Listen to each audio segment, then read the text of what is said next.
രാത്രി 2:13. കോട്ടയത്തെ ആ വീട്ടിൽ നിന്ന് പോലീസ് കേട്ടത് ഒരു കുഞ്ഞിൻ്റെ കരച്ചിൽ മാത്രം. പക്ഷേ ആ വീട്ടിൽ കഴിഞ്ഞ 6 വർഷമായി ആരും താമസിച്ചിരുന്നില്ല. ആ വീട് പഴയൊരു ടൈൽ വീട്ടായിരുന്നു.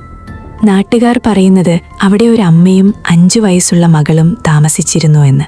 ഭർത്താവ് ഗൾഫിൽ. ഒരു രാത്രി മഴ പെയ്യുമ്പോൾ വീട്ടിൽ തീ പിടിച്ചു. അമ്മ മരിച്ചു. പക്ഷേ കുട്ടിയുടെ ശരീരം ഒരിക്കലും കണ്ടെത്തിയില്ല. അതിനുശേഷം ആരും അവിടെ താമസിച്ചില്ല. 2023 യൂട്യൂബിന് വേണ്ടി പാരനോർമൽ വീഡിയോ എടുക്കാൻ 3 ഫ്രണ്ട്സ് ആ വീട്ടിൽ കയറി. Camera on, torch on. ആദ്യം ഒന്നുമില്ല. പക്ഷെ അടുക്കളയിലെത്തിയപ്പോൾ ചുവരിൽ ചോക്കൊണ്ട് എഴുതിയിരുന്നത്. അമ്മ വാതിൽ തുറന്നില്ല. അവരാദ്യം പ്രാങ്കാണെന്ന് കരുതി ചിരിച്ചു. അപ്പോഴാണ് മുകളിലെ മുറിയിൽ നിന്ന് ഒരു ചെറിയ പെൺകുട്ടിയുടെ ശബ്ദം. അമ്മേ, ചൂടാകുന്നു.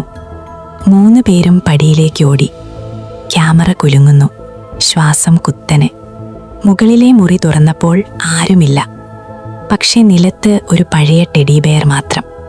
അവരിൽ ഒരാളതെടുത്ത നിമിഷം ക്യാമറ ഓഫായി. അടുത്ത ദിവസം രാവിലെ ക്യാമറ കിട്ടി. പക്ഷെ ആ ടെഡി ബെയർ എടുത്ത ആൾ മാത്രം കാണാനില്ല. ക്യാമറയിലെ അവസാന 7 സെക്കൻഡിൽ അവൻ ഇരുണ്ട മൂലയിലേക്ക് നോക്കി നിൽക്കുന്നു. പിന്നെ വളരെ പതുക്കെ ചോദിക്കുന്നു, ഇത്ര വർഷം നീ ഇവിടെ ഒറ്റയ്ക്കായിരുന്നോ?